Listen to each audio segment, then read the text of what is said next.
Hello, everyone. This is Tom Fox, and I'd like to welcome you to the Daily Compliance News. The Daily Compliance News is an offering of the Compliance Podcast Network. Welcome to the Daily Compliance News for March 19, 2019, the I'm Filling Out My Bracket edition.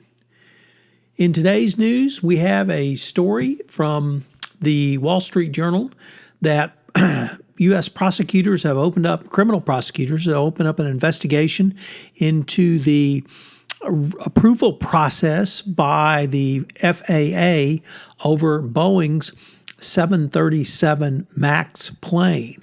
It's not clear whether the DOJ probe is related to scrutiny by the FAA, as reported earlier, or something else. We do know that the matter was opened up after the Ethiopian Airlines crash of a week ago. At least one Boeing representative has been subpoenaed and documents.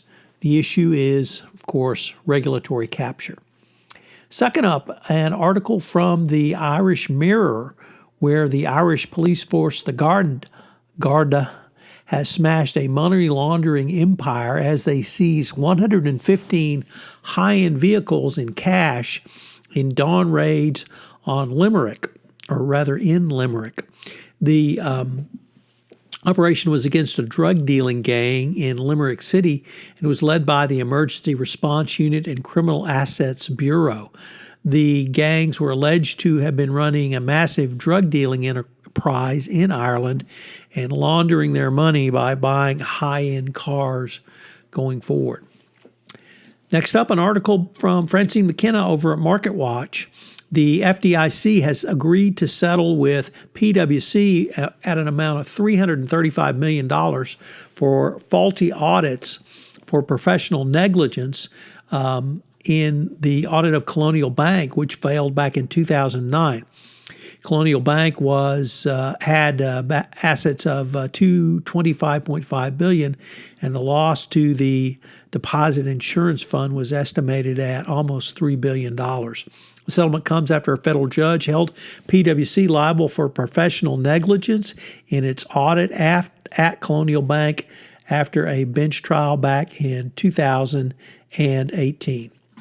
And finally, an article from the Wall Street Journal where it appears the Me Too movement has taken down another CEO as Warner Brothers chairman Kevin Chusahara, I'm sure I butchered that name, is going to step down as its chief executive following reports he had an affair with a young actress and made inquiries about casting her in Warner Productions. This is obviously something that has become more of a fore, and the former CEO has apologized for mistakes in his personal life that have caused both pain to his family and embarrassment to his employer. Good luck in filling out your brackets for March Madness. I'm back from PodFest Expo 2019. I've got a lot of great new ideas around the podcast and the Compliance Podcast Network. Stay tuned for them all. This is Tom Fox. If you have any ideas for the Daily Compliance News, please feel free to email me at tfox@tfoxlaw.com. I'd love to hear from you. As you may know, we've had several new offerings on the Compliance Podcast Network. One of those includes Popcorn and Compliance, where Jay Rosen and I take a look at compliance through the lens of movies, both current, contemporary movies, and classic movies. Also premiering in December. And finally, Mary Shirley and Lisa Fine have premiered their new podcast, Great Women on Compliance. I hope you will check that out. It's a great podcast series.